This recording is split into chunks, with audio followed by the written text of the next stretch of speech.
สบายดีทุกคน คลิปนี้ก็จะเว้าถึงผู้บ่าวเฒ่าอยู่อเมริกา ไปซอกหาเมียผู้สาวราวที่งามกว่าเมียเก่าอยู่อเมริกา เพื่อมาสเตอร์สายเฮ็ดใส่เมียเก่าอยู่อเมริกาเนาะ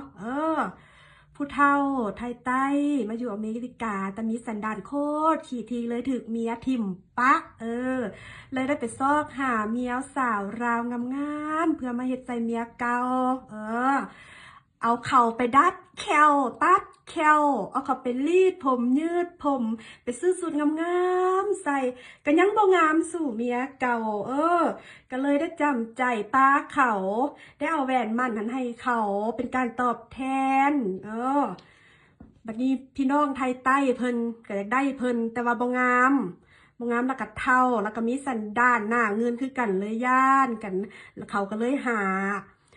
หลานสาวให้เพิ่นขึ้นมาเวียงมาหาเขาโอ้ยเอาไว้ซ้ำนี้ซะก่อน EP นี้นะใส่